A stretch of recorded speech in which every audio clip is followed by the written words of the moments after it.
तनिष्क लाए हैं Riva wedding jewellery जो बनाए आपके हर उत्सव को खास। पाइए 20% तक छूट गोल्ड ज्वेलरी की बनवाई शुल्क और डायमंड ज्वेलरी के मूल्य पर। आइए Tanishq jewellers, India motor circle, Ajmer. Tanishq, Tata की पेशकश। आज माननीय डीएम साहब से हम मिले।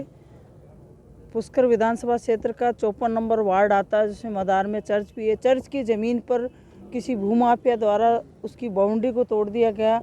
उसके पुराने निर्माणों को तोड़कर रास्ता निकालने की जो कुत्सित प्रयास किया गया, ये तो मैं कहूँगी कि एडीए के कर्मचारी, जब वहाँ राजस्व मंडल का स्टे है, जब वहाँ हाई कोर्ट का स्टे है, लोक अदालत में इनका खारिज हो गया, तो किसी एक भूमाफिया के लिए फ़ायदा पहुंचाने के लिए एडीए के कर्मचारी सुबह 7 बजे पहुंच गए। जब इनको किसी काम के लिए कहा जाता तब तो नहीं पहुंचते हैं, और सुबह 7 बजे ये चर्च की संपत्ति को खुर्द-बुर्द करने के लिए 7 बजे जेसीबी लेके पहुंच गए। जब मैंने बात करी तो वो ठीक ढंग से जवाब नहीं दे पाए। अगर उनके पास कागज़ थे तो वो कागज़ पेश करते। मैंने माननीय कलेक्टर साहब से बात की, कलेक्टर साहब ने अधिकारियों को निर्देश दिए, तब वो वहाँ से गुंडा तत्वों को, मैं तो ये कहूँगी कि ऐसे लोगों को लेकर आए जो क्षेत्रवासियों को धमकियाँ देकर गए कि हम देख लेंगे आपको। ये उनकी भूमाफियाओं को तरजीह देने का, ये मैं तो कहूँ, श्रेय दे रहे हैं एडीए के कर्मचारी। तो ये नहीं होना चाहिए, और जो सच है, सच को कोई झुटला नहीं सकता। क्षेत्रवासियों के साथ हूँ मैं, वार्ड नंबर 54 की जनता के साथ हूँ, और हाई कोर्ट का स्टे है, राजस्व मंडल का स्टे है, लोक अदालत में खारिज हो गया, तो उन्होंने किस बेस पे इस काम को किया? उन्होंने कहा हमारे पास है नहीं, तो दिखाए ना कागज़, दिखाए। जैसे ये स्टे के कागज़ दिखा रहे हैं, सरपंच साहब हैं जो इस चर्च के मेंबर भी हैं। मैं तो ये चाहूँगी कि किसी भी प्रकार की कोई भी सार्वजनिक संपत्ति को नुकसान नहीं पहुंचाए। एडीए का काम है विकास के कार्य करना, ना कि किसी के निर्माण कार्य को तोड़ने का काम। जब अतिक्रमण होता है उसको तो तोड़ते नहीं है, ये इन संपत्तियों को तोड़ने पहुंच गए। भाई मैडम, ये बताएं, ऑलरेडी सीजन के लिए वहाँ पर जो कार्रवाई हुई है वो कलेक्टर के आदेश पर है? कलेक्टर साहब से बात हुई, कलेक्टर साहब को जानकारी में नहीं है। कलेक्टर साहब से बात हुई है, कलेक्टर साहब ने तो उल्टा कहा कि मेरी जानकारी में नहीं है। एडीए के अधिकारी मुझे जवाब नहीं दे पाए तो कलेक्टर साहब को क्या देंगे? कलेक्टर साहब का इसमें कोई रोल नहीं है। ये तो एडीए के जो पुराने जमे हुए हैं ना वहाँ लोग, उनके कारनामे हैं ये। मैं किरानीपुरा मदार का पूर्व सरपंच जूलियस क्लेमेंट और जिला कांग्रेस कमेटी में सचिव, और हमारे पुष्कर विधानसभा में नसीम अख्तर जी मैडम का क्षेत्र है। मैं आपसे ये निवेदन करने आया हूँ, और कलेक्टर साहब से मिलने के लिए और एसपी साहब से मिलने के लिए आए, कि जिस बारे में हम बात करना है वो है कोई हमारे मदार की ट्रस्ट की प्रॉपर्टी। उस ट्रस्ट की प्रॉपर्टी के अंदर अभी हाई कोर्ट के अंदर और सिविल कोर्ट के अंदर स्टे लगा हुआ है, और अभी टाइटल के अंदर किसी का अधिकार नहीं दे रखा है कि उसके मैटर के अंदर वो किसी को एनओसी देवे या प्रॉपर्टी को खरीद फरोख्त करे या किसी को बेचे। उसके बावजूद मैंने एडीए को रिटर्न में कागज़ दे रखे थे कि साहब इसके अंदर स्टे है और इसके अंदर अभी किसी तरह का कार्यक्रम नहीं होना चाहिए, ना काम होना चाहिए।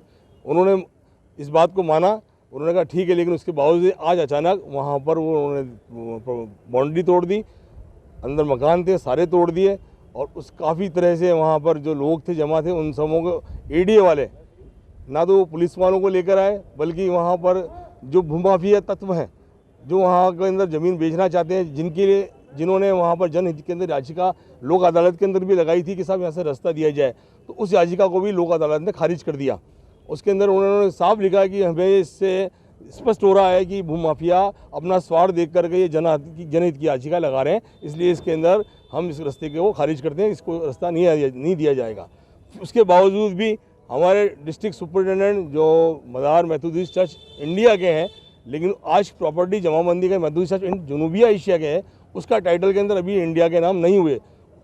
फिर भी उन्होंने अगर एनओसी दी है तो वो गलत तरीके के एनओसी दिए, क्योंकि अभी किसी को भी अधिकार एनओसी देने का नहीं है। तो मैं ये चाहता हूँ कोर्ट का जो फैसला है जब तक नहीं आए इसके अंदर कोई काम कोई भी नहीं करे।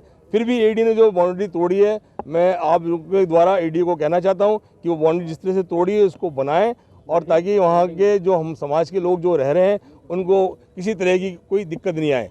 और दूसरा, हमको वहाँ पर जान हानि का भी खतरा वहाँ के भूमाफियाओं से है, जिससे जितने भी समाज के लोग हम लोग वहाँ जो रहते हैं उनको रात दिन हमारी परेशानियों का अंदर कोई दिक्कत, किसी को भी हादसा हो सकता है। अच्छा, ये बताएं पूर्व सरपंच साहब किसके आदेश पर आए, क्या कहा वहाँ पर?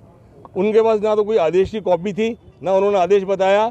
उन्होंने सिर्फ कहा कि हमारी सब सेटिंग हो चुकी है ऊपर से लेकर नीचे तक, हम इसको तोड़ेंगे और तोड़ के रहेंगे। और आपको जो करना, तो मैंने कहा सब मैं समाज की तरफ से लड़ रहा हूँ, समाज के लिए मैं लड़ूंगा। और ठीक है, आपको अगर रास्ता बनाना है, गवर्नमेंट रास्ते के लिए अलाउ करी तो आप कागज़ दिखा दीजिए और बना लीजिए। उसके बाद ना तो उन्होंने कोई कागज़ दिखाए, ना उनके पास ऐसा कोई कागज़ था जिससे कि हम संतुष्ट हो सकें।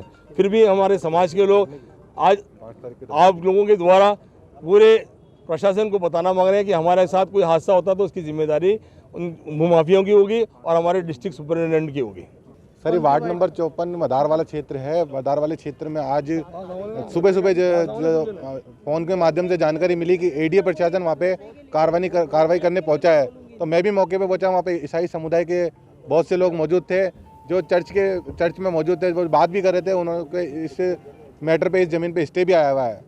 तो वहाँ पे एडीए के अधिकारी मौजूद थे। एक तो जयन साहब थे, मनोज जी, और एक जोशी जी थे। उनसे मैंने मौके पे बात करी तो वो मौके पे बताते हैं कि हमारे को पास में ऑर्डर है, लेकिन ऑर्डर उनके पास कुछ नहीं थे। और वहाँ पे एडीए की जेसीबी 3 जेसीबी चल रही थी, दीवारें तोड़ रही थी। उनको हमने मौके से भगाया। और मैं आपके माध्यम से एक जवाब पूछना चाहूँगा कि एडीए, ये जो विवादित मामला है, इसको 2 बार मौके पर तोड़ना आ चुका है। मैं यहाँ पर जब से पार्षद बना हूँ, मैं कार्रवाई की मांग कर रहा हूँ। पहाड़ियाँ टूट रही है, पहाड़ियों पर ये जेसीबी चला रहे हैं, प्लॉटिंग कर रहे हैं, नदी नाले बंद कर रहे हैं, उन पर कोई कार्रवाई नहीं करता। लेकिन जो विवादित मामले जैसे भूमाफिया जो होते हैं, भूमाफिया जो काम करवाना चाहते हैं, उसको करने अर्ली मॉर्निंग सुबह पहुंच जाते हैं। ऐसा क्यों होता है? तो ये आपके चैनल के माध्यम से मांग करना चाहूँगा कि एडीए प्रशासन विकास की ओर ध्यान देवे तो ज़्यादा अच्छा रहे। रास्ता ऑलरेडी है, वार्ड नंबर 54 पार्षद सुनील दान का।